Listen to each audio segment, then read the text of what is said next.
Well, happy Victory Monday, Chiefs Kingdom. Thank you for joining us here on KCTV5 Plus. Taylor Johnson here with Bill Hurrelbrink. How are you after that nail biter of a game last night? Well, I was really hoping they get it done in regular time. I hate when the Chiefs go to overtime, but we've been so spoiled with them over the last several years here in Kansas City. I still am in the frame of mind, if Pat Mahomes has the ball and there's time left on the clock, the Chiefs are going to win. Yes, and we saw that to be true yesterday. We came out with that victory against the Indianapolis Colts, which they have a pretty solid record. Oh yeah, themselves. I think they were one of the best teams in the NFL until yesterday. So yeah, all right. And later on in the broadcast today, we're going to hear from James Brown on CBS Sports about his take on yesterday's game. I'm excited to hear that. Yeah, it's pretty interesting. All right, but we do have a lot to get to this morning, especially if you were with us during our morning newscast. We've been following this breaking story all morning. So multiple officers are injured after trying to stop car break-in suspects. The chaos was happening north of the river early this morning. KCTV5's Gabby Luma joins us with the latest. I'm KCTV5's Gabby Luma as Kansas City police continue to look for 3 suspects in a car hauling incident this morning. We're reminding you how to keep yourself, your family, and your car safe. First, make sure to park in a well-lit area that's not around any large trucks, any large box trucks, or foliage that might cover it. Also, make sure to park in a well-lit and not isolated area. And also, make sure when you walk away from your car, it is secure. Make sure all those windows are up, those doors are locked, and if you have any items inside, make sure those are hidden, and just overall keep your car tidy. It makes it a little less attractive for those car prowlers out there. We know that this is such a huge issue in Kansas City, so make sure you're doing your part to help keep yourself safe. And make sure to stay with us on air and online as we continue to work to learn more details about this morning's incident as police continue to look for those 3 suspects. All right, and just to add to Gabby's report this morning, so we know so far that 2 officers were hurt, 1 person has been arrested, and this happened around 3:30 at the Willow Lake Apartments on Northwest Prairie View Road. So we were told at last check that they were still looking for some additional suspects as it relates to this. And we talked about this morning, just this time of year where some people are getting ready to use their cars to get where they have to go for the holiday. This is probably the last thing that you want to see. Yeah, and I mean, I can't, just how lucky the police were there to be arriving at the same time these guys were doing this, that they were able to go after them. At least they apprehended one of them, so hopefully they can get that person to talk and get the rest of those yahoos into custody, because, again, this is a problem that Kansas City's been seeing a lot of, these small petty theft crime, whether it's breaking a window and going into a restaurant in the Crossroads or River Market, to these type of things we've been seeing at different apartment complexes in different neighborhoods here for the last year or so, it seems like. The more they can deter this type of crime and get these folks off of the street who are out there doing it.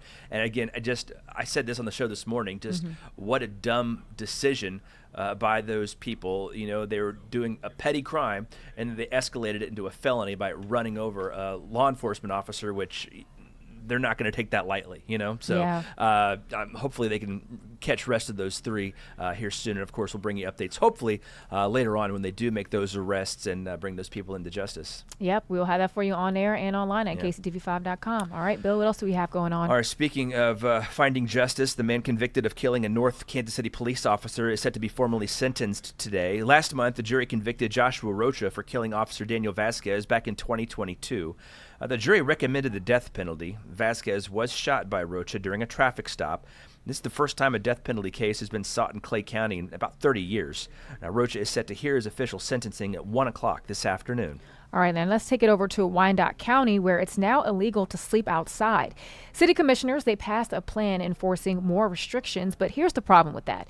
The county has no permanent homeless shelter. County officials say this isn't making it illegal to be homeless, but the new version gives first-time offenders 48 hours to move before facing at least 10 hours of community service, and repeat violations could result in fines and jail time. Now, advocates for the unhoused are outraged by this ordinance. Because the community showed up and voiced their opinion, said how they felt, and did not agree with this. The county says it will work with service providers to connect people with resources. Well, Kansas City's Jewish community is making sure that Sarah Milgram's death and legacy continues to live on. Now, a man shot and killed Milgram and her boyfriend 5 months ago in Washington, D.C. Now, the organization announced a new scholarship program to honor her. The award reflects what she stood for, including justice, kindness, and community. Organizers say the event's timing is crucial as hate crimes that target Jewish Americans are surging nationwide. I don't know that there is a normal, but this certainly isn't a normal time for the Jewish community. This is a time that has been so challenging. It's a wonderful honor, obviously, to help us all remember her memory, and she was such a bright light on our campus. Well, Milgram's accused killer is Elias Rodriguez. He's currently facing several charges, including first-degree murder and murdering foreign officials and federal hate crimes. Well, some major changes could be coming to the Country Club Plaza, but before any construction takes place, the Plaza District Council wants to hear from you. So tonight, they're holding a meeting at 6 at Unity Temple, and your chance to learn more and weigh in is going to happen there. KCTV5's Nathan Brennan joins us from the plaza ahead of tonight's meeting. Good morning, Kansas City. I'm Nathan Brennan in the Country Club Plaza, the very location where we could soon see some major upgrades. Now, this is a story that we've been following for months now. The new ownership group at the plaza wants to improve the space by expanding sidewalks, also getting rid of some of these parallel parking spaces that you find on busier roads in the plaza. This is 47th Street. You can see there are a couple cars behind me that are parked. That would no longer be the case in some of these upgrades. Again, their main goal is just making the plaza more pedestrian friendly. Now, if you want to give some input, if you want to be a part of the conversation on some of these possible changes happening, there will be a meeting later tonight at the Unity Temple. This is right off of 47th and Jefferson. That meeting is later tonight at 6 o'clock. If you can't make that meeting, we will, of course, have all those updates right here on KCTV5+. And you know, there's been so much talk about plaza changes, new stores, new development. So I'm sure a lot of people have a lot of ideas to share. Yeah, but also recall that we are from the Midwest, and sometimes the Midwest hates change. Yeah. So we'll have to see what happens. I think a lot of people are really like, well, I just loved what the plaza was back in the 70s and the 80s, you know, and we're far from that. It'll be interesting to see what changes come to it. I mean, they've talked about more higher-end outlets, or not higher-end outlets, but just higher-end stores in general, which I think is what we know the plaza for anyway, from what it used to be. So it'll be interesting to see what comes forward from that. I know there was a lot of talk about tax abatements and stuff like that too. So I don't think we're far from over from where we stand at with talks about the development of the Country Club Plaza. But again, I mean, the city's got to grow to grow with it, you know. So we'll have to see what happens. Yeah, and one thing I forgot to put in here today was we spotted that they're going to be putting a KC Current store at the old Starbucks location. I believe it's going to be opening this week. I think Wednesday is what they said on the sign there, and then they just sent out a release here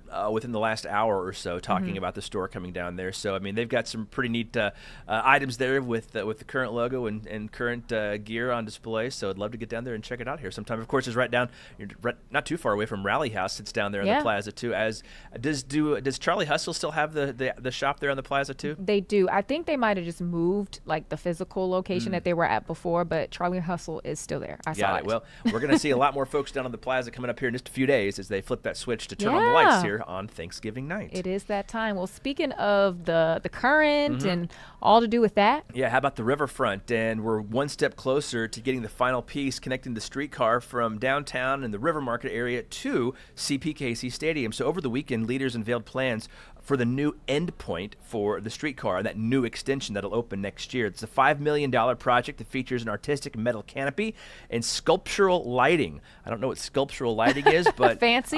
Sounds fancy. All right. Mayor Quentin Lucas says when it's all finished up, this won't just be another transit stop. For years, Kansas Cityans have talked about downtown, the crossroads, the plaza. The riverfront has truly arrived. Now, construction for the CPKC Pavilion is going to start later this year. We'll run into next year. And, of course, we're expecting that new streetcar extension, the riverfront extension, to open up sometime in spring of next year. So you'll be able to take the streetcar then from UMKC all the way down on Brookside Boulevard up to the River Market into the riverfront. It's crazy. It keeps going and going. Excited to see it. Love it. All right, let's turn to some national headlines really quickly here. New developments in the release of the Jeffrey Epstein files. The Justice Department asks a federal judge to reconsider unsealing these files. This comes after a judge rejected an earlier request to make the transcripts public. The department is trying again after Congress passed a bill demanding release of all documents. Epstein died in 2019 while awaiting trial on sex trafficking charges. The Trump administration is touting tracking progress on its peace proposal to end Russia's invasion of Ukraine. Now today, European leaders are meeting to discuss this peace plan. This comes after rounds of talks yesterday with U.S. and Ukrainian officials in Switzerland. Now, Ukraine's allies are working on a response to Trump's 28-point proposal.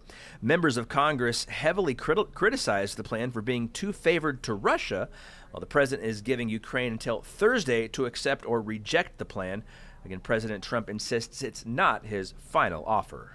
All right, well, ready or not, Thanksgiving is coming. And so we have some warnings for you, especially if you are planning to get in that kitchen. Maybe you want to fry a turkey or something. Don't do that in your kitchen. Don't do that in the kitchen, because firefighters want you to avoid those flames you just saw. So deep fryers are responsible for thousands of fires each year, and some of them can be deadly. Some people also might be putting up the Christmas tree this week. I'll probably be doing that on Friday. Okay. So firefighters in Leawood are also making sure that Christmas doesn't go down in flames either. Families spent the weekend learning prevention techniques, and fire crews showed how quickly a Christmas tree can ignite, causing a massive fire. Thanksgiving is the #1 day for home fires, followed by Christmas, with Christmas Day, which is #2, and New Year's Day, which is #3. We have over 60% of all home fires related to cooking between this holiday season. Maybe a bit of a reason to just go out for dinner. Yeah. Fire officials, they say you should always water your Christmas tree and keep it away from any heat sources. And I did notice that we did just post on social media here on the KCTV5 accounts the appropriate time that you need to defrost your turkey before cooking it on Thanksgiving Day. So don't forget to take, if you got your turkey in the freezer, make sure you get that thing out so it can defrost here before you got to cook it on Thursday. Yeah, it takes a while. I don't think putting it in a pot of water and hoping for the best will work for that. And you're also not supposed to rinse your turkey off, but that's another story for another time. So, all right, we're going to have to do a whole turkey cooking investigative piece. I have for the people. Okay, real quick, I'll give you my quick turkey thing that I do. As I do just a turkey breast. I don't do the full bird. Just do the turkey breast, a little bit of butter, some barbecue spices, and then you just roast it in the oven for a couple hours. It's scrumtrolescent. All right, y'all, we're going to Bill's for Thanksgiving. Come on, bring some dessert. All right, now if you are coming over to the house for Thanksgiving, you're traveling by car this week, expects to be bumper to bumper in some spots. Now, AAA estimating at least 73 million people are going to travel by car. It's nearly 90% of all Thanksgiving travelers, and more than 1 million people on the road compared to last year, or more than 1 million more people on the road as compared to last year. Now, AAA also recommends checking your car's battery and tire pressure. Last year, the agency responded to nearly 600,000 emergency roadside assistance calls for stranded drivers. Yeah, and that's something that we definitely want to keep in mind, as our forecast is going to be very interesting toward the end of the week. Stevie Stevenson will be here in a bit to talk more about that. But over in Missouri, if you recently got a text like this one, you're probably not alone. Someone sent text blasts to Missourians, and the messages ask if they want to rescind their signature from a petition to challenge the state's new congressional map. It comes after Governor Mike Kehoe signed those maps into law, but it's been met with many challenges. Republicans are accusing a group collecting signatures to challenge the map of deceptive tactics. The campaign for the petition says, if anything, these texts are drawing more awareness to their efforts. Are trying to change our Constitution, trying to change our culture and our way of life, and overstepping the vote of the people. It has only really clarified that they are terrified of a referendum on this, and that has only given energy and fuel to our side. Campaign finance records show both sides of this battle are receiving large sums of money from out-of-state national organizations. All right, let's get back to some fun stuff. How about those Chiefs? Fans waking up this morning relieved after a nail-biting performance at Arrowhead here yesterday. The Chiefs taking down the Indianapolis Colts in overtime. Chiefs kicker Harrison Butker was the hero, connecting on a 27-yard field goal to win it. Now, the win keeps the Chiefs in the playoff hunt and improves their home record to 5-1 on the season. Now, QB Patrick Mahomes threw 352 yards with 1 interception. He also tacked on 30 rushing yards, and he also had the tackle for that interception that he threw too, I saw. But the Chiefs came into Sunday's game at 0-5 in 1-score games, but QB1 says this is just the start. And so we were able to prove that we can win the game like this, where it's not always going great, where multiple guys got to step up, and then you can make the big plays in the big moments, and I thought our guys did that. So hopefully we can build off that as we go through the rest of the season. All right, so let's take a look here at the playoff standings. I know the Chiefs are still in the hunt here. They actually just fall 1 spot. So they're currently behind the Houston Texans now after their win against the Bills. But the Chiefs and the Texans will match up in 2 weeks right here at Arrowhead Stadium. And Chiefs fans not going to have to wait too much longer before the Chiefs take to the field again. Team is traveling to Dallas to Jerry World for a Thanksgiving afternoon matchup with the Dallas Cowboys. Yeah, have you ever heard it called that before? No. No? Okay. Well, it's a big stadium down there and costs a lot of money. Anyway, that kickoff for that matchup with the Cowboys is coming up on Thursday at 3:30 in the afternoon. We got KC Countdown for you at 2 o'clock. Our KCTV5 sports team will be traveling down to Dallas. You can check out live reports from sports director Marlia Campbell and Neil Jones Thanksgiving Day right here on KCTV5. I can't stand the Cowboys. Oh, yeah?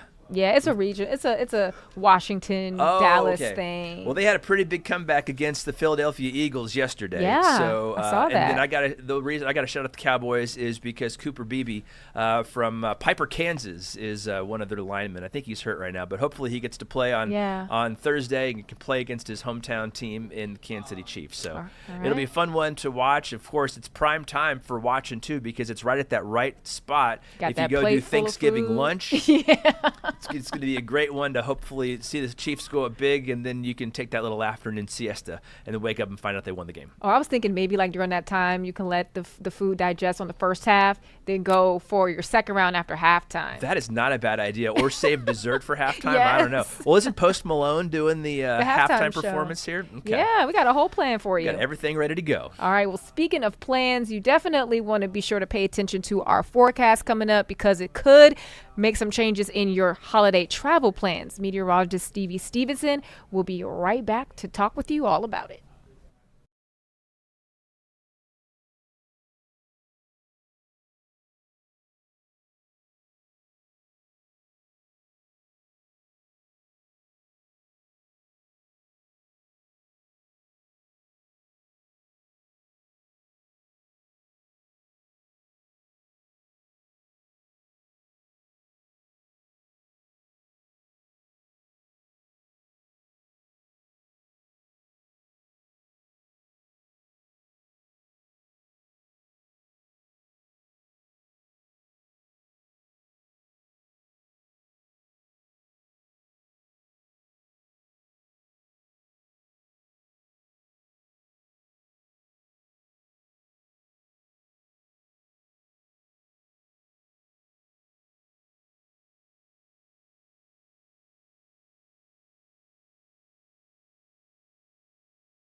All right, I've got a jam-packed first warn forecast for you, so I want to just dive right into it. Let's cut to the chase. We have multiple first warns in place over the next 7 days. That's now 4 to be exact. So we have a first warn today earlier for fog and visibility concerns. Now, those visibility concerns have now resolved, so things are looking much better out there.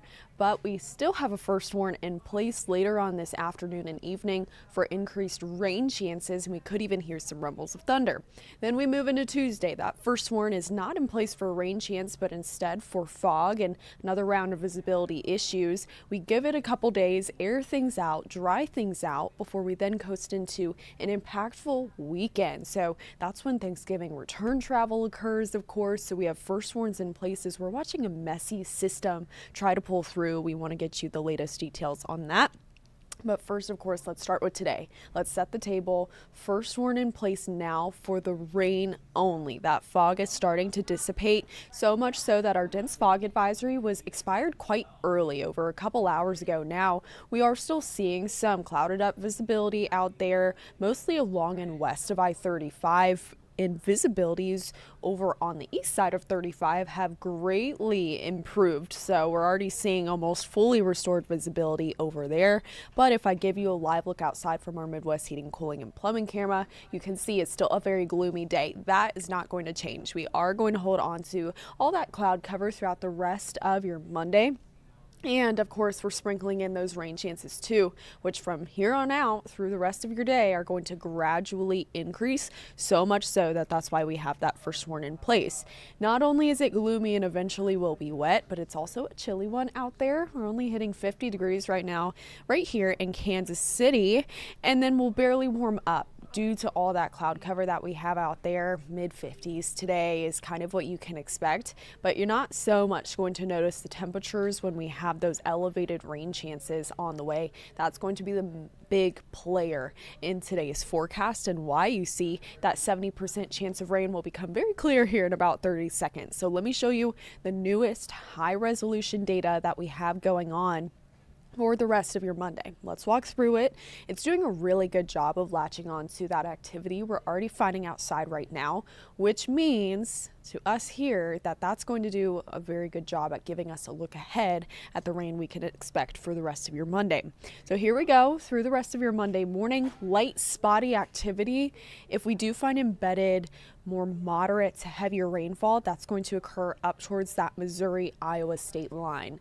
The rest of us off and on, just kind of spitting showers there that we'll find before rain chances really start to ramp up a notch going into the rest of the afternoon. So 2 p.m., here we are. We start to see this bigger system pulling in from the south, those greens turning to yellows and oranges, which means that we'll find heavier rainfall and maybe even some stray rumbles of thunder. That system creeps farther to the north as we approach our afternoon/evening commute home. This is when things start to get pretty messy out there, and this is when we start to find the highest impact. So 4 o'clock, that's about when the kids are getting out of school. It's going to be wet for them trying to get way back home, but then also those rain chances will continue way into the rest of our evening. Here's the snapshot. 5 p.m. we're hitting the roads and it's looking messy. So you're going to find periods of heavier rainfall, and again, you might still hear some thunder out there as you're trying to get back home for the day. And then that rain will eventually start to push off to the east slowly. We're going to go ahead and keep that first warn in place until 8 p.m., after which we'll then find a gradual clearing of this rain as we kick the system off to the east. A couple lingering showers still possible as we go overnight into your Tuesday morning, but by and large, the greatest and most impactful rainfall will be here from around 2 p.m. to 8 p.m. That's when that first warn is in place. That 70% chance of rain really elevates from about 4 to 6. Of course, that's right smack dab in the middle of that evening commute home as we're trying to maybe even get to our next thing of the day, maybe run some errands after work. It's going to be very wet out there. So make sure you have that rain gear with you. If you maybe brought it to work today, make sure it leaves the office with you, so that you could stay dry and comfortable as we're dealing with continued rain chances. Here's how much rain we could find over the first half of the day. It's really not much, a couple hundredths to a couple tenths of an inch, but then you can see that those rain totals will try to boost up nicely into the rest of your Monday. That's of course when the heavier and more impactful rain arrives in the afternoon and evening, which then brings us a healthy drink of water. So that's your Monday. That's why we have that first warn in place. Again, 70% chance of rain. That rain looks to impact that evening commute home specifically. specifically. But as I mentioned earlier, a few minutes ago, we also have a first warn in place on Tuesday.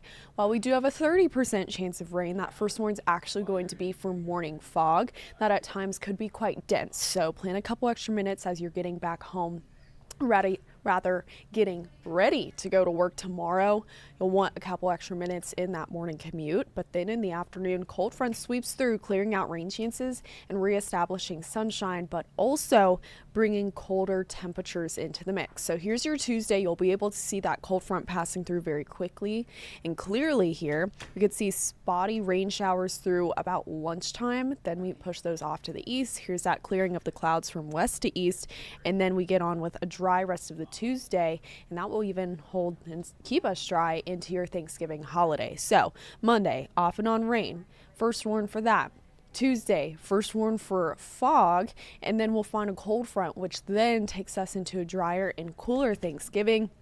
And eventually, we then put our eyes on our next storm system trying to make its way here this weekend. First, quickly, Thanksgiving Day forecast. It's a chilly one.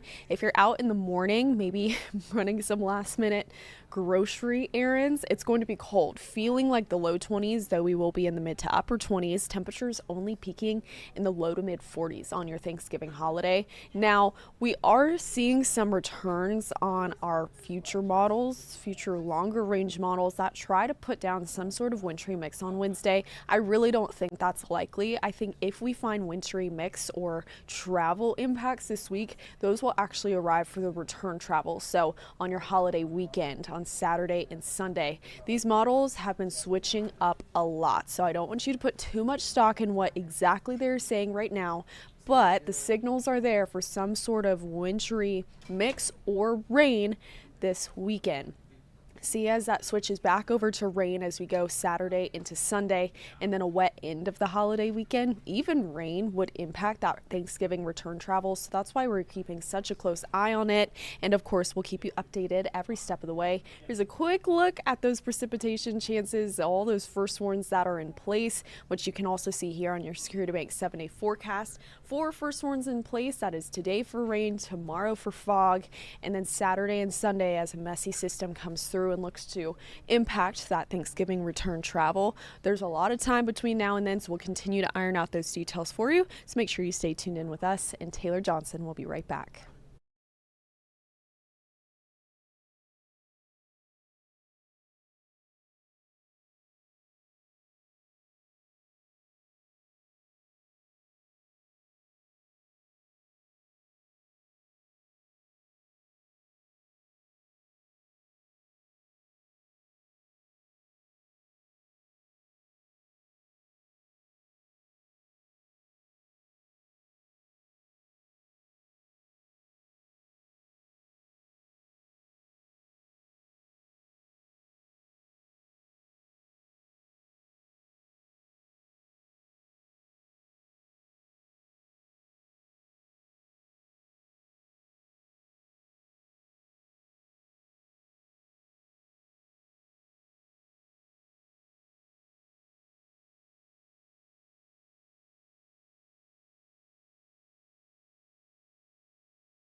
Thank you for staying with us here on KCTV5 Plus as we get into this week's Black Biz Spotlight with Venita Naturals. Venita Naturals is a luxurious plant-based hair care line crafted for new moms using herbal organic ingredients to support growth, moisture retention, scalp health, and stronger strands without harsh chemicals. And here to talk with us all about it is owner and manufacturer Shantae Fair. Thank you so much for being with us here this morning. Thank you so much. I'm glad to be here. And you know, I love the focus on new moms.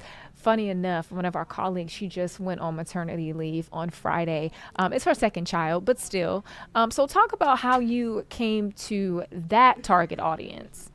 So I'm a mom of two. I'm a mom of two girls. And when I was pregnant, I did what all moms normally do.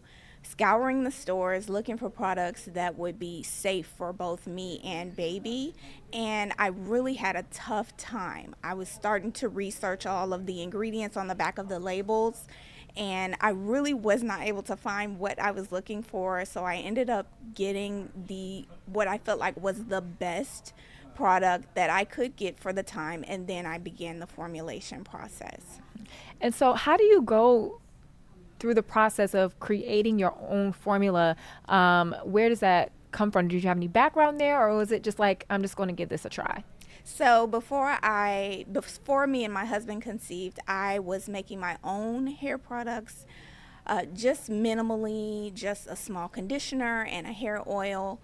But when I decided to create Venita Naturals, I ended up hiring a chemist. Her name is Talima Davis. She's an award-winning chemist, and she really helped me with formulating things that were a little more complex, like my shampoo and other products that were really beneficial for mom and baby. So I ended up, hiring a chemist and getting our products clinically tested and such. So she kind of walked me through the more complex formulations.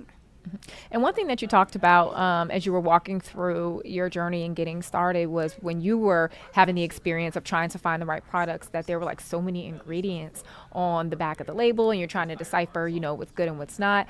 I noticed in your description you talked about having soft and gentle ingredients. Mm-hmm. So what are some of those?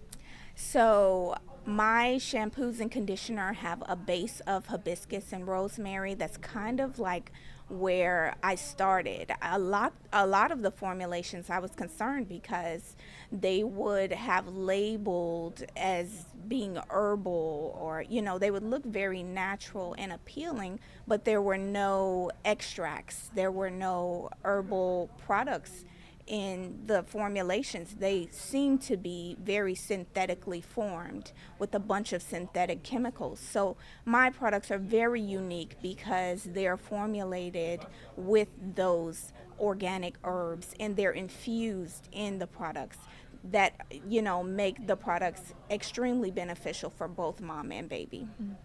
And so is that a common thing for mom and a newborn to use the same products? Yes, a lot of the products, they're just marketed differently. They'll be marketed for child-based products, but they have generally the same formulations. But our products are safe for both mom and babies. So talk about just your journey as an entrepreneur in general, as a Black business owner. How long has Venita Naturals been in existence, and what has that journey been like for you? So I was not sure about launching it initially. It started about 1.5 years ago. And I had a good friend of mine who told me it would be a good idea because it was such a unique product, and I had been giving her small doses of conditioner and she really enjoyed it. And she said, you know what, you need to package this up and you need to start selling it. And I was just like, well, I'm not sure, because I felt like the market was so saturated and I didn't have a vast amount of funding. At the time I was working my 9 to 5. And so I just decided to go for it after talking to Talima and formulating and doing a soft launch and kind of talking with other people within the Kansas City metro community, and people were really excited about the products. And I said, okay, this is something I want to do.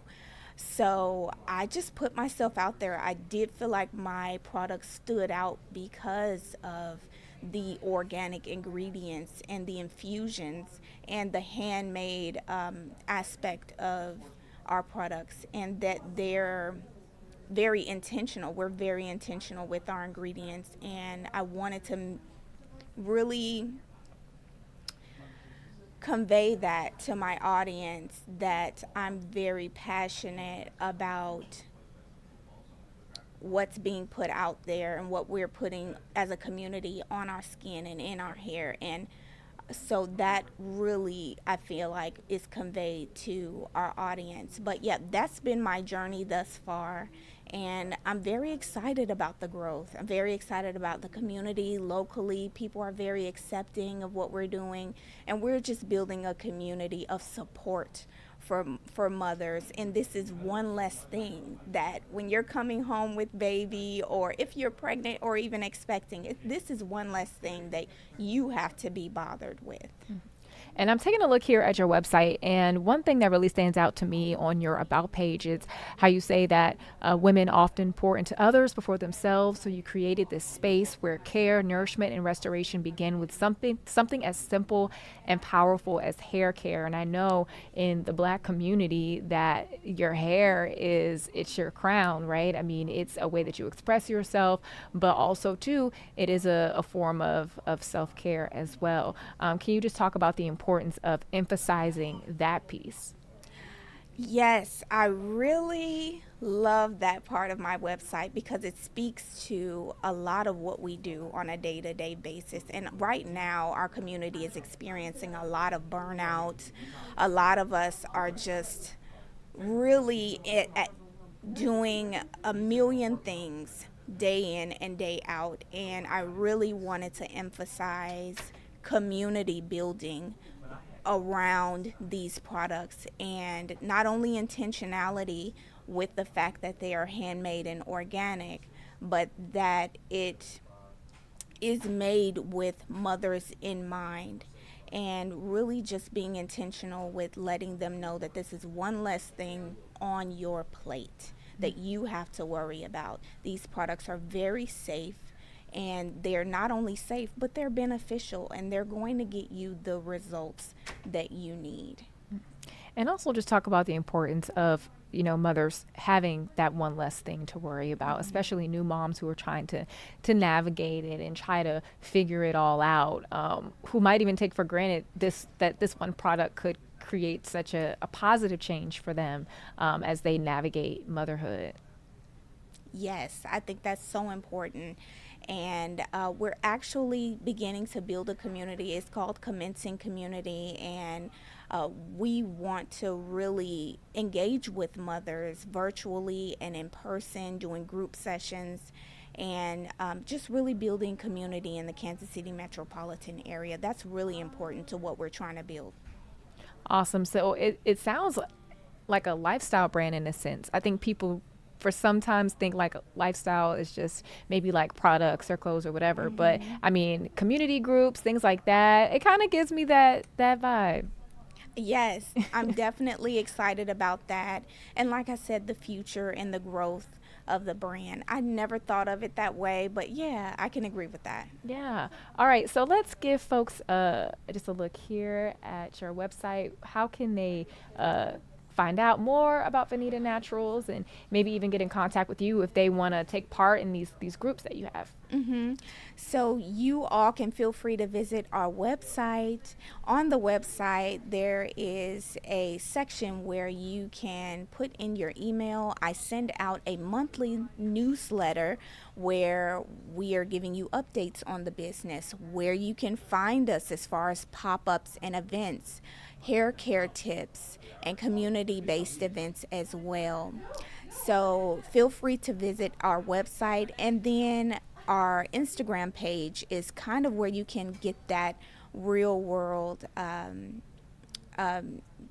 where you can find us and, you know, kind of commune with us on a day-to-day.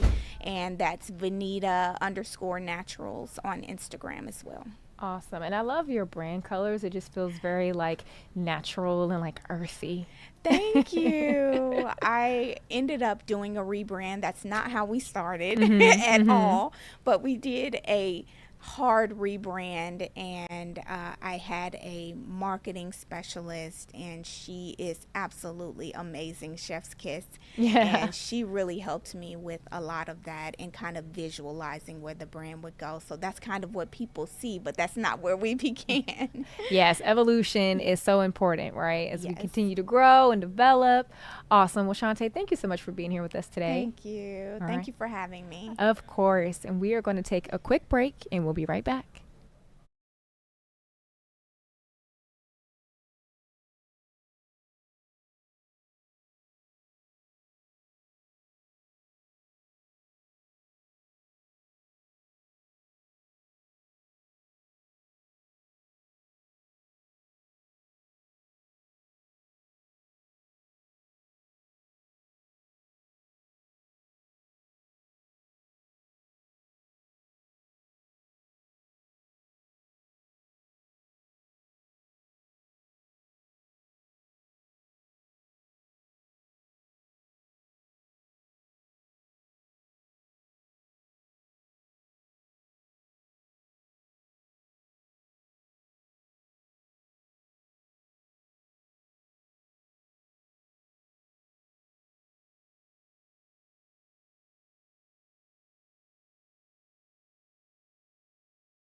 Well, thanks for staying with us here on KCTV5 Plus. If you haven't heard, we're making some changes to KCTV5 News this morning. Maybe you were watching the Chiefs game yesterday and you saw the announcement, but if not, I'm going to show it to you really quick.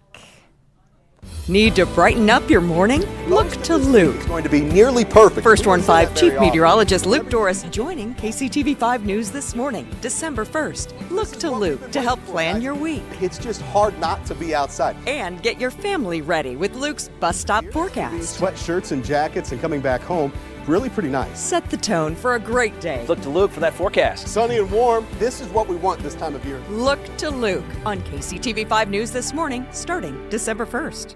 Need and to let's look to Luke right here, right next to me. Hey. Good morning, Luke. Good morning. Thank you for joining me up here. That transitioned real fast. I was trying to cut out of it before it was too late. But we are so excited to have you joining us on the morning show. I can't wait, Taylor.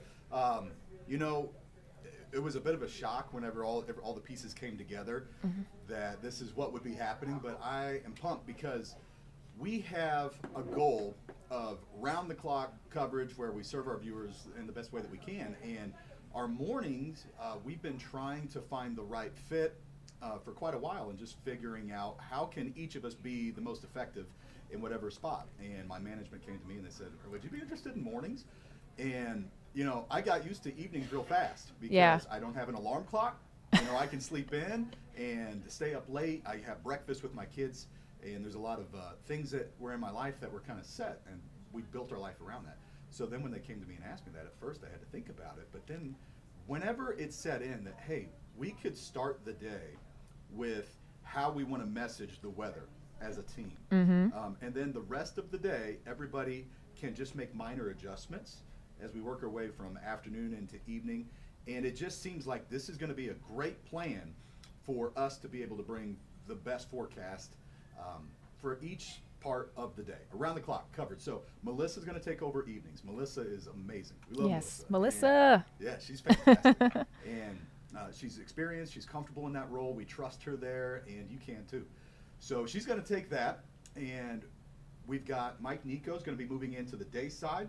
We've, of course, got Warren Sears and Stevie Stevenson. Anytime that you tune in, you're going to have somebody there that's going to be able to walk you through the day. And I'll start that off right in the morning with you, Taylor. Yeah, and you know what? I'm a little biased, but I love the mornings, you know, but that's just me.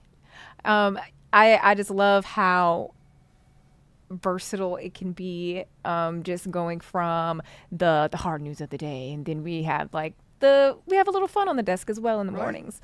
So it's going to be great. And also, this is an opportunity for us to work together because I feel like I've only seen you maybe 2 or 3 times since I started. That's another thing too, is from the management side. Like, so you and I, we're ships in the night. Yeah. And with, you know, whoever's working the morning shift, you know, me being the chief, we want to be around each other. It's nice if we can discuss, you know, we truly do have a team. Yes. And what I mean by that is I care what everybody has to say. Yeah. And everybody's ideas are heard, and it elevates the entire message. It elevates the forecast because it's not my thoughts. It's our thoughts as a team on what the weather's going to do and how we can break it down for the viewer. So working the mornings, I will be able to cross with most of the team every single day. So I'll have, you know, it's going to be awesome. Yes. But then also with my teammates, and we'll get to chit chat about that. Where if I come in at 2 o'clock in the evening, I get some of that, but there's going to be more crossover with the other meteorologists. So that's a big perk for us. Yeah, and you know, the morning weather is just so important because it's like, okay, what do I need to get out of the door? Not only that, but to make sure I'm prepared for the rest of the day, because you think about how the Midwest weather can be sometimes where it's cold in the morning and then you got to, you know, take the layers off as it gets later into the day. So really just getting folks out of the door and ready to go. And the thing is too, there is a gap between the night and the next day where the weather, we get brand new data and new info, and sometimes it's changed. We saw, you know, you see that every now and again. We had it earlier this summer where we had the big flood event that happened in July, early July. Yeah, I remember that very well. So whenever we come in the morning, there's fresh stuff to bring you. It's not just like we're, you know, microwaving and reheating what we saw from the night before. So that's our biggest gap throughout a newscast. Is from the night prior to the next morning. So to come in and just say, hey, what has changed? What do you need to know? This is Kansas City. Like, things change fast here sometimes, and we'll be right there at the beginning of the day to let you know what that is. So Yeah. about that. And even the fun part of it, you know, that's one thing I love about the morning show is you do get to just chit chat and Yeah. riff and make fun of each other. That's gonna be fun. we have a good time with that. We always get some good laughs in here and there. But I also wanted to touch on, just the time of year now that you're joining us. A lot of people are going to be looking to you, no pun intended, as we get into the holiday season. And even like this week with Thanksgiving, we're seeing some changes that are going to be happening toward the end of the week as it relates to you guys' forecast, possibilities of stuff that can really have some impacts to folks' travel plans. And then we have the Christmas season coming up. Yeah, there's a lot happening, and we could even see our first snowflakes this week. Oh my goodness, I'm not ready, Luke. It's about time. Our average first snowflakes, not like it's much, but is November 28th. So Okay, flakes or accumulation? that's our average first snow that can be measured. So that Okay. would be 0.1 inches or more. Okay. So that's technically accumulation, but it's usually not much. Okay. So we might see that right on cue. I mean, Friday's got a shot. All right. Yeah. But Okay. this time of year, you've got all the travel that you're talking about. Yeah. And, getting up, starting out our day, looking at fresh information. This is right now, this week is going to be a prime example of every morning's going to matter. Yeah. There's going to be stuff changing. It's the nature of the beast. So that's how we'll keep you ahead of it. Yeah, no, we had rain this morning. It started to fall like on our scout cameras, and then Warren talked about fog tomorrow for the morning commute, and yeah, always something going on. So before you make the transition, or even before this week, you reached out to us and asked for some advice to help you transition to the morning shift. So I know you're doing like kind of a transition shift this week, but what are some of the things you think you're going to be doing a little differently? What time do you think you'll be going to bed, realistically? Well, I'm going to try for 6:30. Okay. So here's the thing. I worked mornings for 2 years when I first started. My first job out of college, I was in Lincoln, Nebraska. Oh, really? Which station? KLKN. Okay, so yes. You were the bad guys, right? You were our competitors, which now is the good guys. Yes. Look, we're on the same team now. Yeah, it's great. Yeah, exactly. So anyway, I was at the ABC affiliate up there and started out working mornings. And I was a napper so this is pretty common.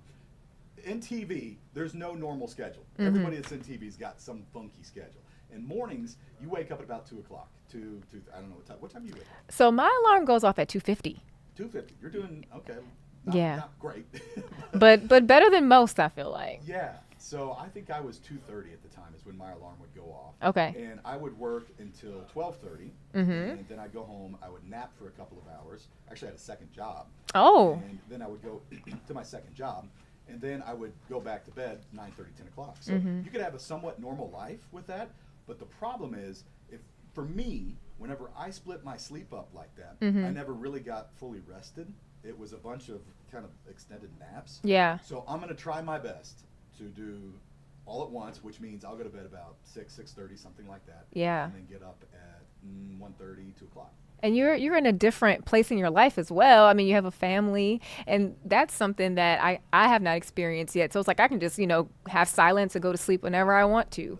There's going to be two hard parts to it. Number one is I have identical twin 3-year-old girls, and they are not quiet. Yeah. And I've got a 5-year-old son, and he is louder than any of them. So, and they, at bedtime, I don't know what happens, but at bedtime, it's like they just suck down all the caffeine and sugar and go crazy because it's their loudest time. Yeah, no kid wants to go to bed on time. I know, they don't. So I'll probably be, an hour at that sweet spot where you just fall asleep and you're in that good spot, and you're out and you're dreaming, and then I'll hear a kid that's going to wake me up. So that's going to be tough. The other hard part's going to be Sundays.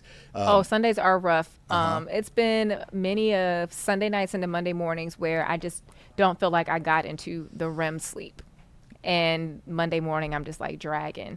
So I am too a napper. I don't nap as much as I used to because I've worked mornings also in the past. So I try to stay up, but most Mondays I try to get a nap in. Yes. Do what you can. But the thing is like with this schedule, one, we care. Like we care about helping the viewer in any way we can. So, getting up at 2 o'clock in the morning, if that's where we can, be best help to you, then as the viewer, that's what we're going to do. And the other thing is you can really use that schedule for me, I've got a family. Mhm. You know, I get off. I get to come home and help my wife. My wife's a stay-at-home mom, and we're homeschooling. And if I get to come home and help her and see the kids, it's great for me. Yeah. So I'm really looking forward to more family time after work, where I come home now and everybody's in bed. So that'll be a big advantage personally. Yeah. But You can run those errands. You can make those doctor's appointments. And Yeah. not have to worry about, nobody's going to being be in at the way. grocery store. Yeah. You'd Come be on. surprised. You would. Oh, would you? I guess I'll find Yeah. out. And then I have to remember we're in like a new day and age where I'm like, why isn't everybody at work? Don't you guys have jobs? But people work from home now, Look who's talking. What's wrong with you guys? Don't you have jobs? I do, yeah. But as you were talking about getting up at 2 a.m., over the summer, there was a number of storms that were overnight or even, really in the thick of things during the hours that we get to the station. So, having you here is going to be great. That's the thing, is there's a lot of stuff, especially, you're right, in summertime. One of our big weather features that brings us the majority of our rain for a year is what we call MCS, which are nighttime thunderstorms. Mesoscale convective complex, or mesoscale convective system is what we call them.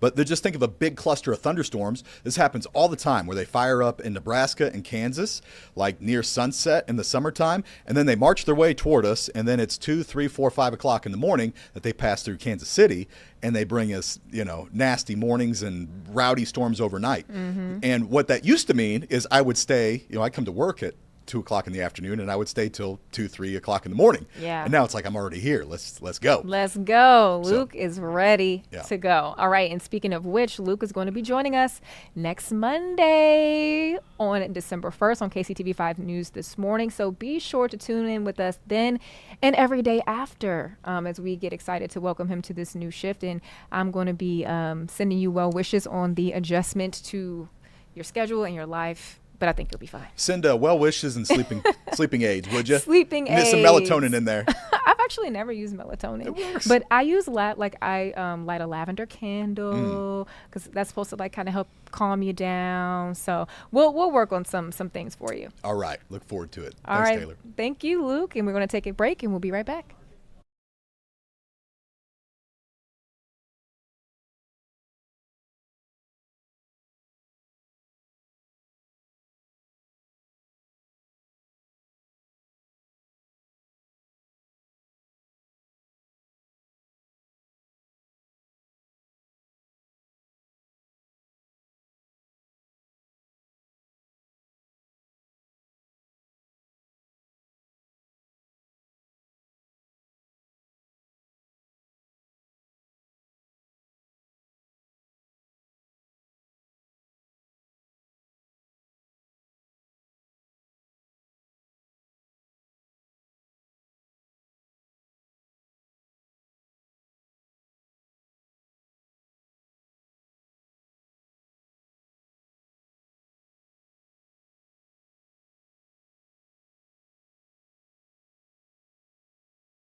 All right, it is Monday, and that means that we have Shane and Kerrigan with us to talk about all that's going on this short week, I guess, of my KC Live.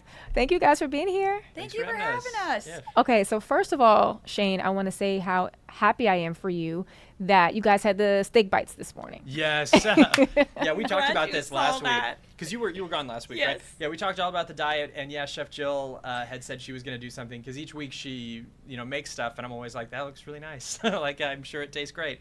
And this time I actually got to eat it too because I'm on that carnivore diet. So she made steak bites today, and they were delicious. Oh Yes. my God, they were so good. Yeah. We all inhaled them. Warren did, you did, the crew did. They were so good. They're so good. And you know what, Warren, he always gets off easy because he's always there at the time after you guys have food. When he goes down to literally do the is forecast. he like right at the tail end he walks in and it's like, and here's all the food for you. Cinnamon rolls today, and the steak, and all that stuff too. Yeah, So much. it's perfect. It's a good breakfast for the morning. For sure. Okay, so before we get into everything that happened today, let's talk about the weekend because you guys were kind of a big deal down in Zona Rosa.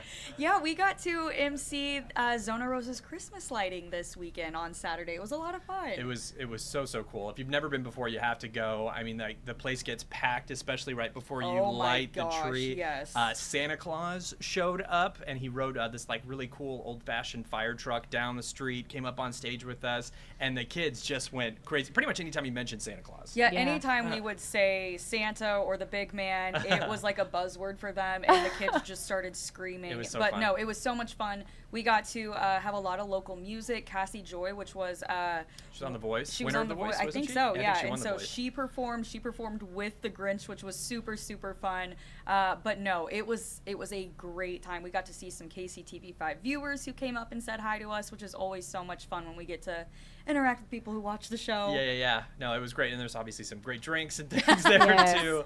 But yeah, you go around, and there's so many local businesses that are highlighted in Zona Rosa, which Zona Rosa already got tons of stuff to do all the time. But especially these huge events, they do them so well. So yeah, if you get a chance next year, this is one you don't want to miss. Oh my gosh, yeah. 10 out of 10. We already told them, we're like, if you want to have us next year, we'll do it Please. again. So, Y'all are game. I love that. yeah. Okay, so the Grinch is getting a lot of love. These, Yeah. and you know what? Hey, Christmas is for everybody, right?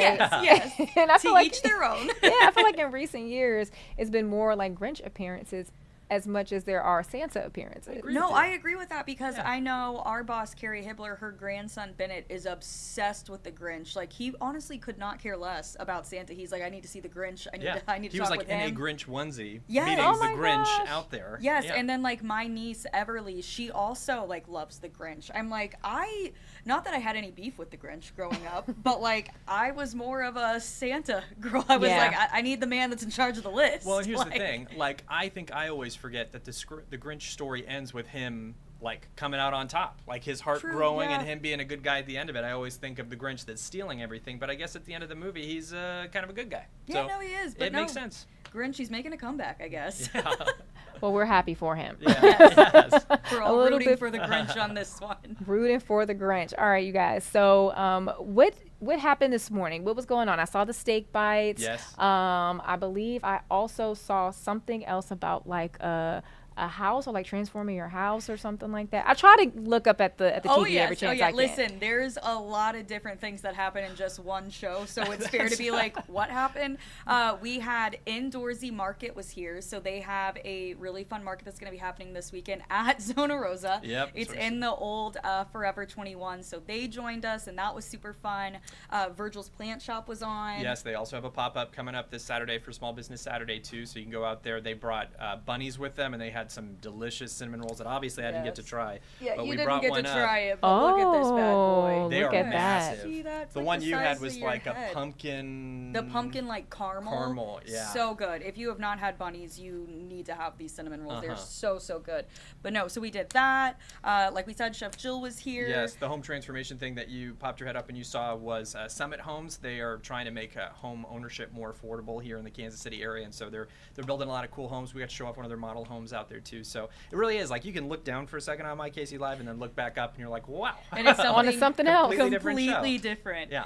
No, super fun. And then obviously we had healthcare in the Heartland. So open enrollment is going on. So our spokespeople from Aetna are here so that people can go ahead and call in and get all those questions answered. And then, of course, we had Warren on the show who gave us our forecast and then also got to partake of those steak bites. So yes, it was a win-win for him. He had high praise for the steak bites. Yes. But we do have a huge show coming up tomorrow, which is going to be a pretty massive one on location at NFM. Oh, Yes. Okay, so NFM is huge. It is literally, I didn't even realize how massive it was until like this last time we went in, because we went up on the escalator and everything, but I was just like, they have everything. Yeah, and especially when you do your Christmas shopping there, it feels like you're in one of those like Hallmark movies or anything like that. Like you've got all your bags, you're going down the escalators, you're seeing all the beautiful decor and everything. They also have barbecue in there, so if you want to stop by and get Blind Box barbecue while you do that, but it's just absolutely everything. TVs, furniture, all that stuff, which we're going to highlight tomorrow, obviously, on the show. Yeah, so we're going to be hanging out there.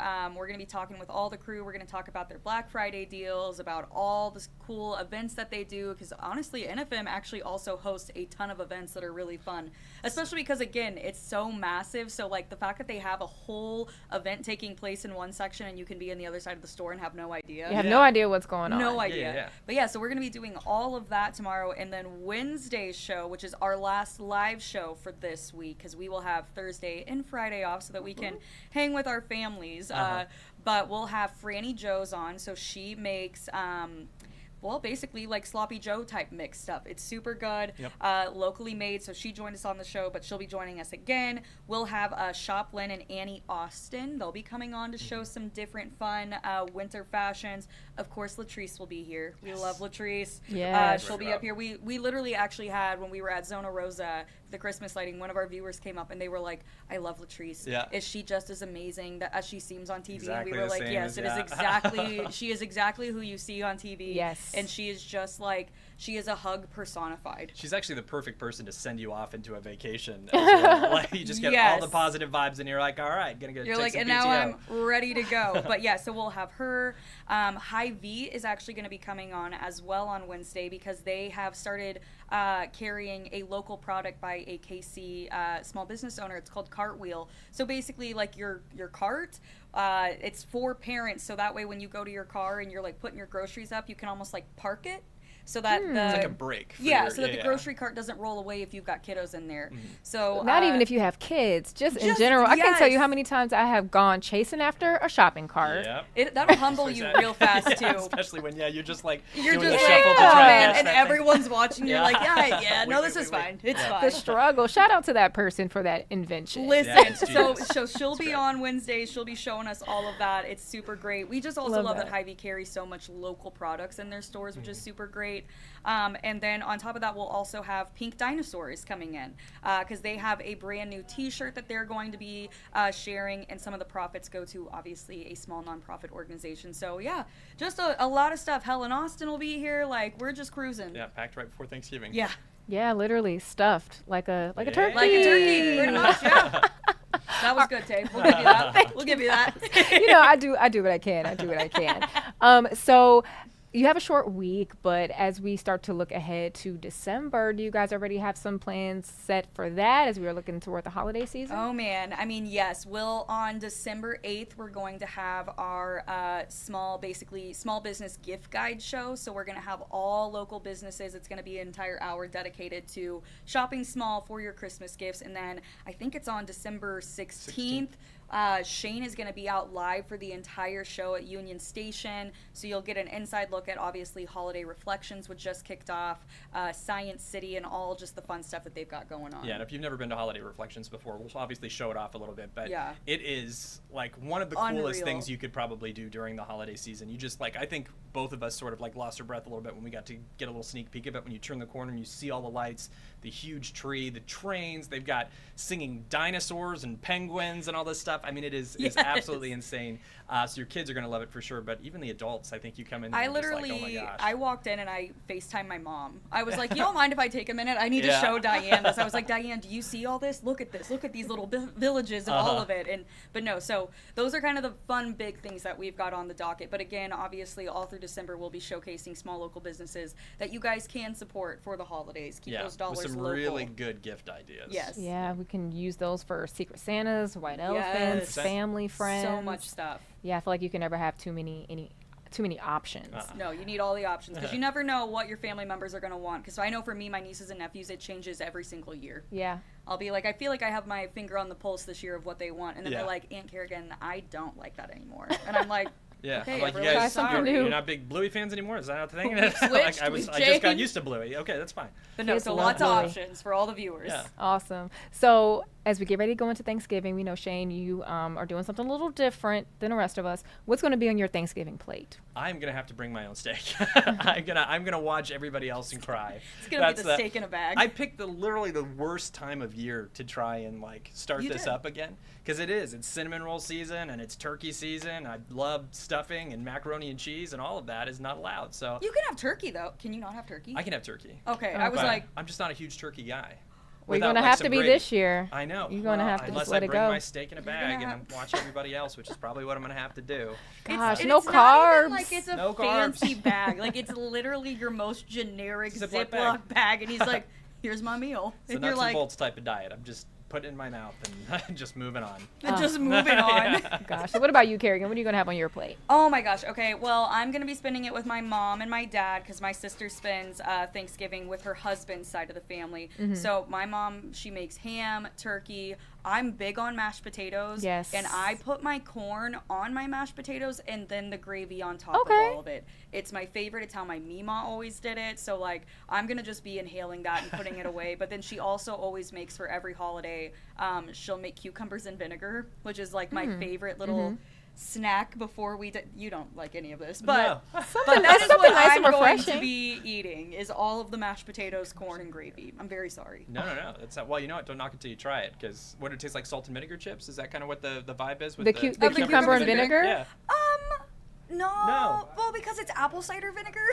You know, I'll just bring it in for you guys. I'll make it on the show one day, and we can see if you. See if we can try it. Taylor, what about you? Do you have a favorite sort of Thanksgiving tradition or a side that you go for? Gosh, okay, so a lot, but like all of it. I'm making baked macaroni and cheese Oh, and potato salad. Those are usually my contributions. Okay. One year I made like a mini Thanksgiving meal for myself. And like my knees were aching. I was like, I don't see how the moms and the grandmas and the aunties and everyone else was in the kitchen for hours and days. Because my body was aching. Yeah, it's a lot of standing, a lot of movement. I mean, yeah, the spread at the Kanicki household, which again I will not get to taste at all, but it humbles you really to see everybody that's in the kitchen working on that stuff, because it's like the stuffing and the gravy and the blood. It takes so much time. It's a lot of moving parts. Yeah. You also have to like plan for it, because there's like you don't want to start the mashed potatoes too early or And you gotta start like this put the too turkey late. out And I'm like like, 2 days before or something. I can't. No, my mom does. I can't figure it out. Yeah. That's why I'm like, I'm here to bring the vibes. Here for the vibes. I'm here for the Roadhouse vibes. rules. Yes, There there you was go. one year I went through KFC and I got all the mashed potatoes, and I was like, listen, this is what I have to offer you guys this year. And it tastes delicious. And There that's you go. that's all we're going with. My family knows what to expect. The vibes. Yes. Kerrigan is bringing the vibes on a platter. That's yes. what I'm trying. All right, everyone. Well, be sure to stay up to date with Shane and Kerrigan and all they have going on My KC Live by following them on Instagram and, of course, tuning in every day at 9 a.m. I mean, why wouldn't you? Yeah, tune in. Local, fun, sometimes weird, but most of the time fun. Yeah, a lot of food. People like food. People do like Normally. food. So yes, Yeah. please tune in. Yes, we love all the days where it's so much food that they have to give it to the rest of us. Yes. We're like, please come and get all of this. Oh, gosh, love it. Well, thank you guys. Have a happy Thanksgiving. You too. And with that, we're going to take a break and we'll be right back.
CBS Sports legend, five-time Emmy Award-winning broadcaster, host of CBS The NFL Today, and CBS News special correspondent James J.B. Brown joins us this morning right here on KCTV5+.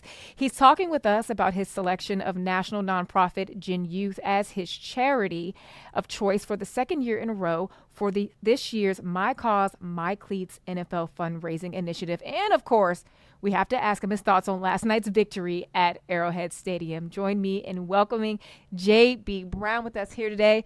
Thank you so much. You just told me you had only 3.5 hours of sleep, and you're looking bright-eyed and bushy-tailed this morning.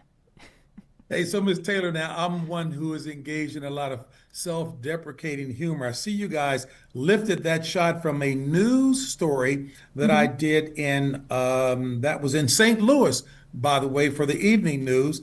And I'm just remarking, my gosh, I had a better hairline then, and that was just a few months ago, than what's happening now, but it's all good. So yes, ma'am. Thank you for having me. Yeah, so excited to have you here. Now, of course, we have to get started on what everyone has been talking about this morning. We're having a victory Monday here in Kansas City. The Chiefs defeated the Colts in overtime. It was on CBS, so I know you were paying close attention to it. What are your thoughts now after this win? I know that they had a lot riding on that game as they're still in the hunt for a spot in the playoffs.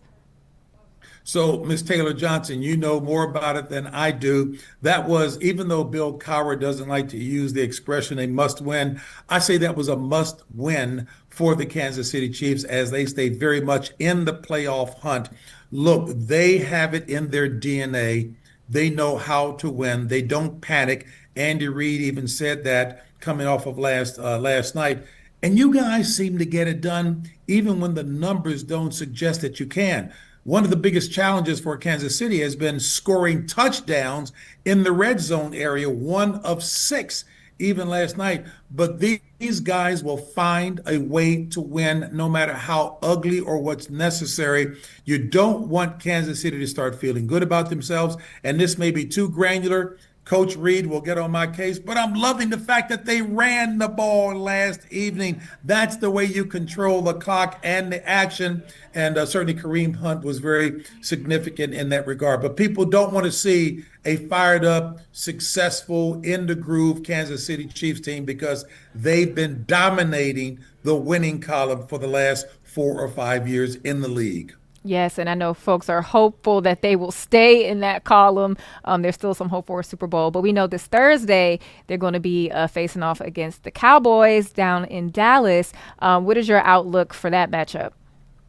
Well, Ms. Taylor, you know I'm extremely excited about it because that is our Thanksgiving Day game. As you know, both teams coming off of wins as well, still very much in the thick of it, certainly in the case of Kansas City. But Dallas does not want to be counted out. They're still in the mathematical equation. This ought to be a really exciting game. Yes, they're in Dallas where everything is big, including expectations, and teams are starting to find themselves. Look, as I look at it from a league-wide perspective, there is no dominant offensive team out there.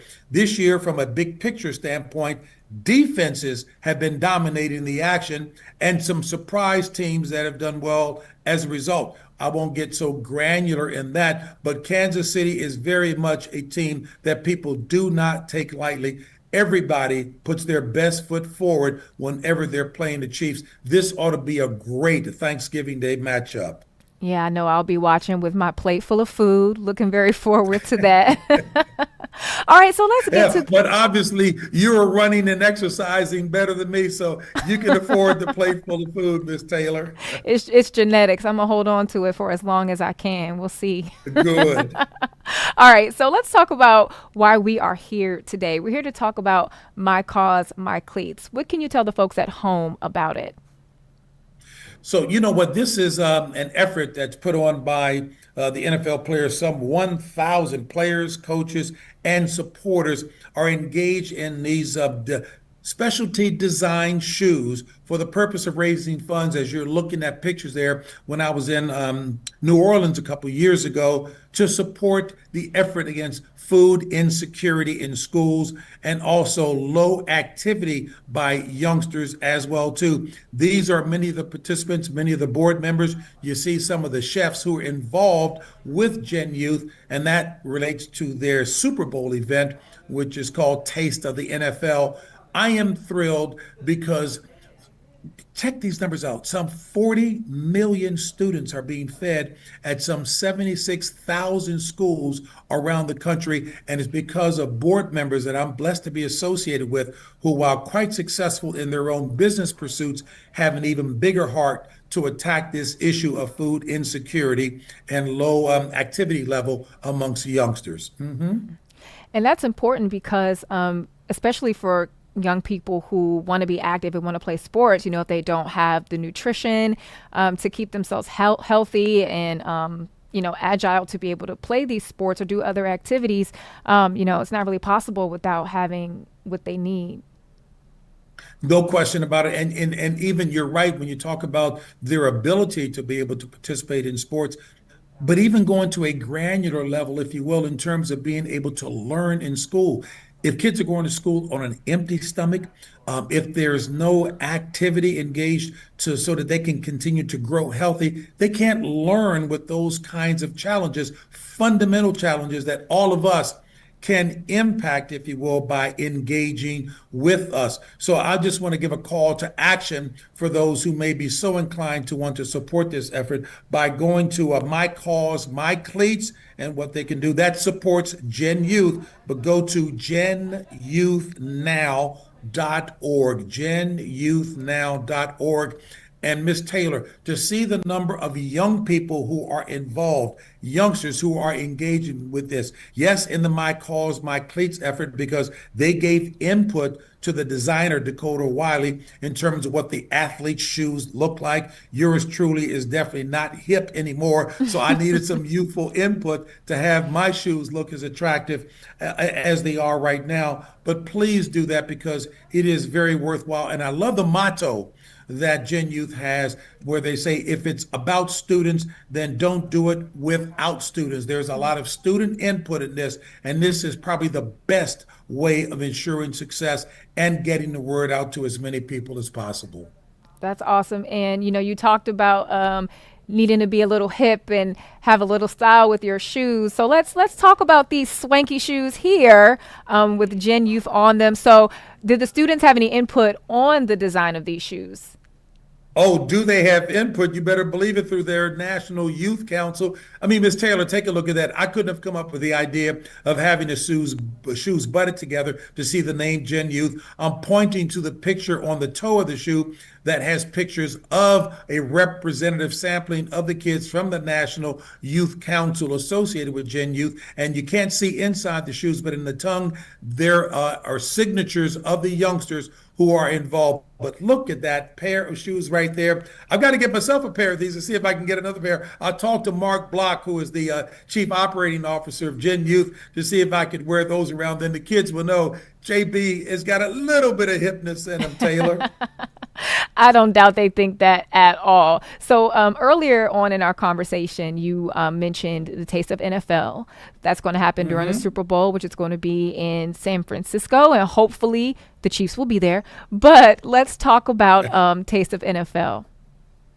You know what? Probably one of the most significant nuggets associated with that, and Mark Block was helping me to understand that. It's presented by PepsiCo. I need to stress that because they've been a huge supporter for a good while. It is the NFL's largest philanthropic event, and it features incredible national and local chefs, NFL ex-great football players, entertainment. It is really something thrilling. If you get out to San Francisco, yes, if your team is out there, the Taste of the NFL is the deal. They've got some of our own chefs, if you will, who are associated with Gen Youth, like Andrew Zimmern, Carla Hall. I mean, she is a barrel of energy and creativity. Mark Bucher, you see me standing there with him, Lashida Perry, and a number of others as well. In San Francisco, there will be 20 other Bay Area chefs there to make sure that it truly is local, and the funds that are raised for that effort are significant,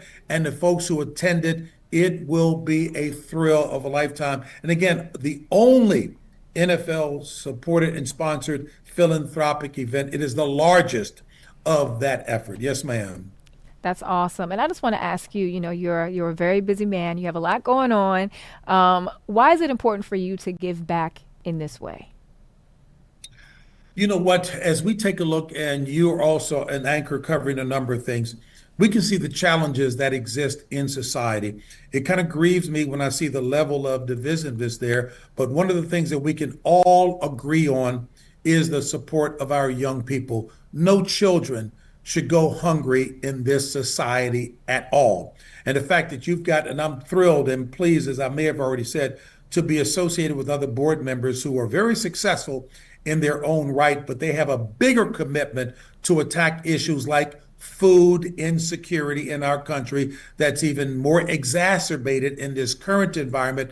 And the kids are the ones who are being impacted. So I would hope that folks would be touched to want to support and offer help. And again, My Cause, My Cleats is one of those efforts to support that. And folks can go to genyouthnow.org. You look at the food cart there. I was in New Orleans, and you can see the food cart that's present in a number of schools, so the kids can get healthy food items, not junk, to support them, the fuel that they need during the day. You're looking at one of the food attendees there, providing it for the kids there in New Orleans. And these are indicative of what is located in a number of schools around the country. And again, a representation of the board there. In the middle is one of the NFL players from the New Orleans Saints there, who is a part of that effort as well too. So we've got great participation around the country. Again, I talk about 40 million people being impacted at some 76,000 schools. And you saw me there. My eyes might have been tight. It was a little early in the morning. Mark Block got me up early, but the students, the teachers there, and those associated with Gen Youth, they were there to support that effort, and they're there throughout the school year, Ms. Taylor. Awesome. So great that you're raising awareness just about this important issue that impacts so many people on a daily basis. And, unfortunately, it's something that we will see continue. But with efforts like yours, we're picking away bit by bit to make sure that our kids are nourished and that they have what they need.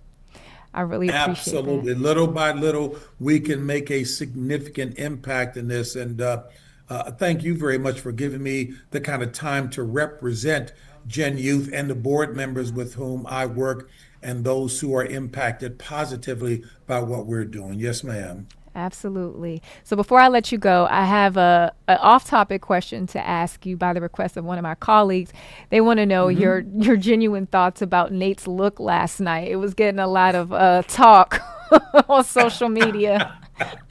Hey, Taylor, Miss Taylor, I have to believe that Nate recognizes what he's doing, because it is bringing eyeballs to the set and comments, both strongly positive and strongly negative. Coach Cowher opened up the show to say he clearly must have been a Star Trek fan trying to look like Dr. Spock with that. Look, he's had an outfit on that he said it was some fashion forward deal that we old schoolers said looked like he had half a kilt on one side.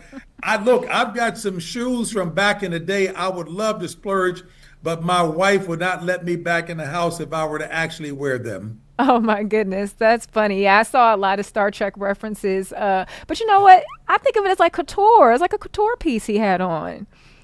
There is no, look, you can appreciate it because you're looking every bit as stylish this morning, so you can appreciate that. But you can imagine to a lot of people, it does create a little bit of talk and all, but that is all good. And Nate, He can pull it off. He's got energy for days doing everything that he does, and he wears them well. Yes, he does. I love Nate's style. He's bold. He takes it there, and like you said, it gets eyeballs on the show. So people are probably going to watch next time to see what he's going to wear.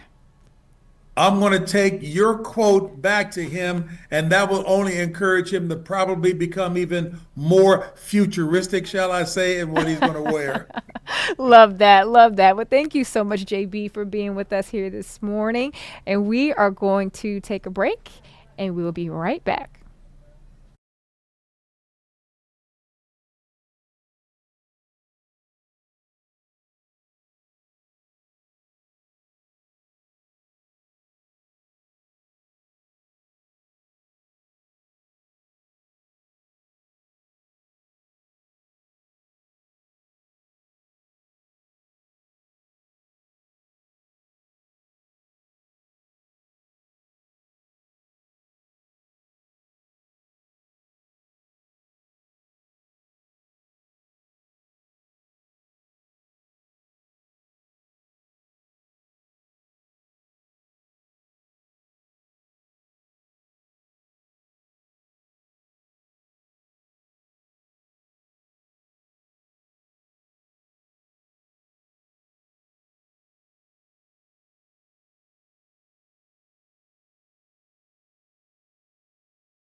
Well, thanks for staying with us here on KCTV5 Plus for another week of KC Style. And we're bringing back an old friend, Lawrence Crawford. Thank you so much for being here with us today. Thanks for having me, Taylor. Awesome. You are giving like the fall vibes. I love the look.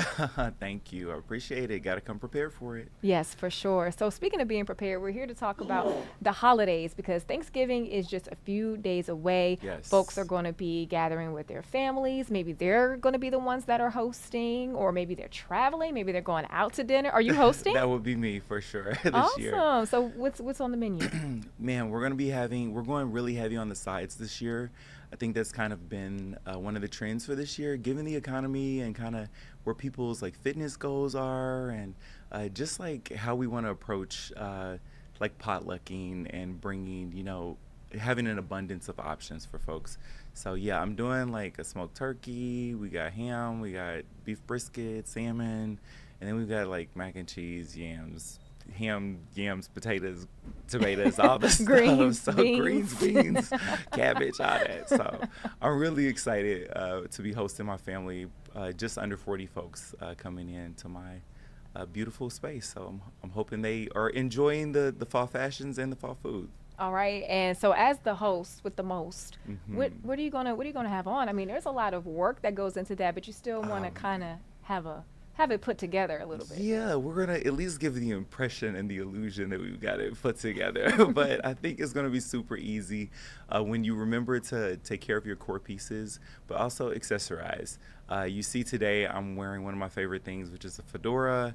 I've got some cool glasses on that add a little bit of dimension to your face and to your aesthetic. You've got little lapel pins. You've got scarves that you can throw on and accessorize. If you don't want to do full jackets, I pulled a cool scarf that I've got here. So there's so many different options and ways to just kind of elevate your look. Even if you don't want to do the most, you can kind of keep it level and just add some accessories and things that are going to be conversation starters or kind of move your look from point A to point B. Yeah, and I feel like Thanksgiving, even sometimes Christmas is more of a like in the house type holiday. Oh, for sure. And it's like, okay, well, how do you elevate that? So for me, my go-to is always just like a little matching set. So I found like some joggers and a hoodie that's like a monochromatic color. Yes. But now I'm like, okay, well, how can I take the in the house look and jazz it up a little bit more? Yeah, that's really important. I mean, you don't really have to do a lot. Thankfully, we do have like so many cool sets, so many different brands that are coming out with just effortless wear. And you can, I think Thanksgiving, I'm pretty dolled up, dressed up, I think today, but when we're moving turkeys and greens from one place to another, it's probably going to be like a cream t-shirt or maybe a color that's going to be more friendly to gravy getting spilled on it. Versus something like a bulky sweater or a chunky cable knit. You want to be comfortable, and I think Thanksgiving is one of those opportunities for you to really just be comfortable with your family, enjoy the time that you have to be off work and away from the hustle and bustle, and just kind of let loose a little bit and enjoy your loved ones. So then between Thanksgiving and Christmas, we have the holiday party season. Yes, it's gonna be whether intense. it's like your job holiday party or maybe a friend is having a holiday party, and I feel like that can range, on the style. But if we're doing something that's a little bit more upscale, what are some thoughts you have on some looks for that? I'm always betting on black, and that is just like my favorite color. It's my comfort color. If I don't have any other idea of what to wear, I'm going to throw on some black boots, a really nice black jean or a black pant, and do a black turtleneck, a mock neck, a nice like Pima cotton t-shirt, and you can throw on a blazer on top of it. And that's always a really good way to kind of elevate your pieces and really give a stylish, chic moment for your holiday parties. And from there, if you're using a base black as your option, your color of choice, you can accessorize with some gold jewelry or some chrome or silver jewelry, and just kind of really elevate and build your look from there. But keep it simple. I'm a firm believer that less is more. But when we're getting into our holiday parties, that's the time for ladies to put in some sparkle. I love throw the in sparkle. some shimmer. Give yourself an opportunity to really just shine. But I think, effortless cool is kind of my vibe, and I encourage my clients and friends to do the same. And Christmas, and you can let me know what your opinion is. I Yeah. feel like it can be a little similar to Thanksgiving, another like in the house holiday, Yes. right? Yeah, for sure. Unless you go to church that morning or something. Yeah, you want to be cozy. I think of like the big furry socks and the big fuzzy shoes that folks get to wear. Throw in some tartan plaids if you're thinking of, kind of zhuzhing up your look. I've seen a lot of stores that carry like tartan jackets, or ladies can have a nice cute plaid skirt. Throw in some cute fun stockings, things that are animated.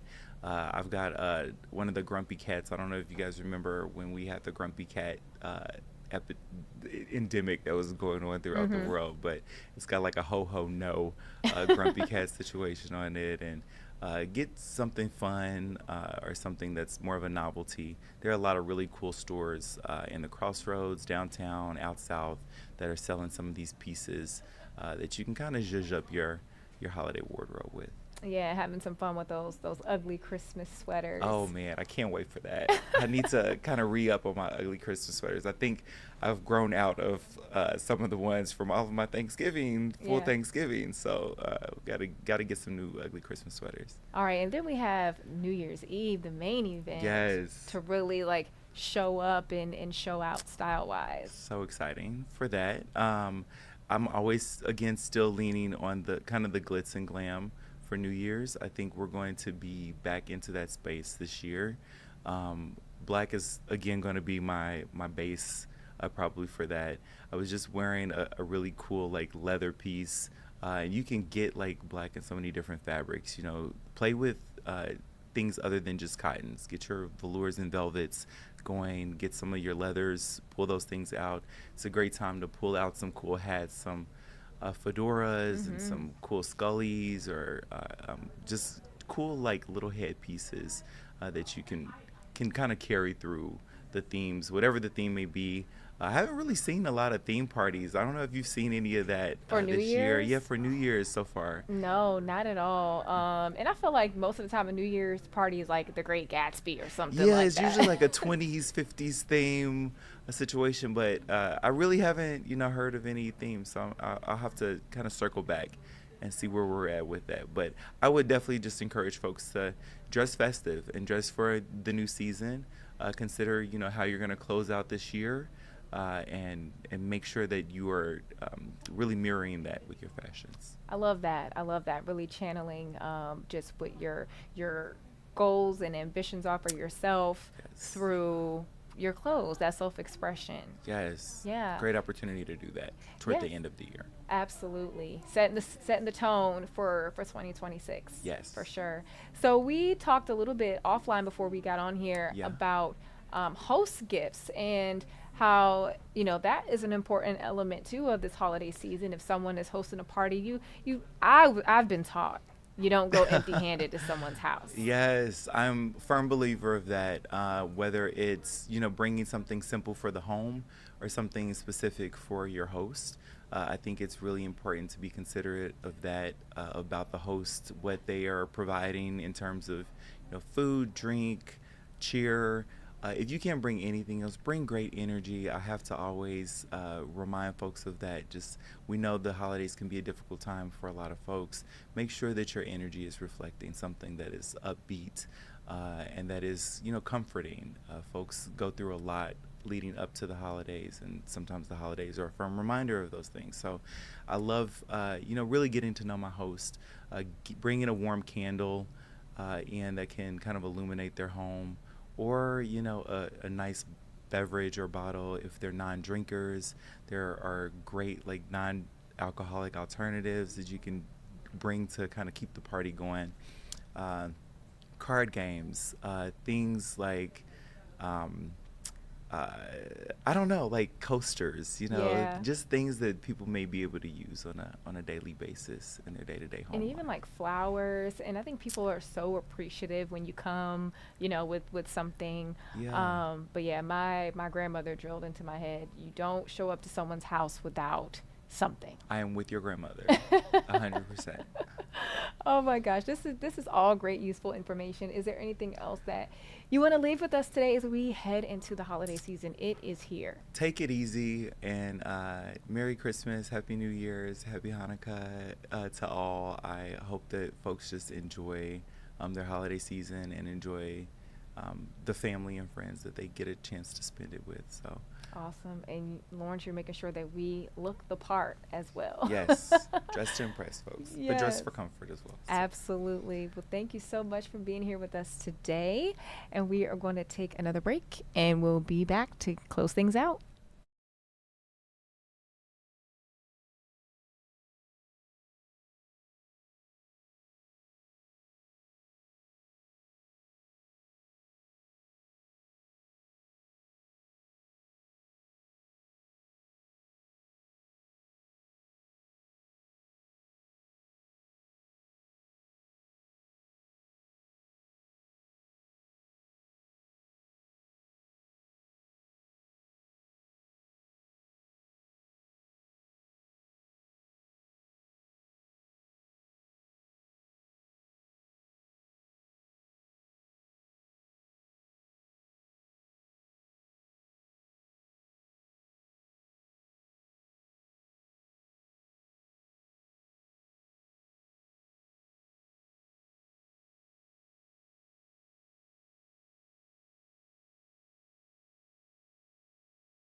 And before we go, here on KCTV5 Plus, it is officially the Christmas season at the White House. As you see, First Lady Melania Trump has welcomed the White House Christmas tree, and it is a concolor fir, which will be the centerpiece of the Blue Room. The fir hails from Corson's Tree Farms in Sidney, Michigan, and was selected by longtime White House Ground Superintendent Dale Haney, in conjunction with the National Christmas Tree Association in September.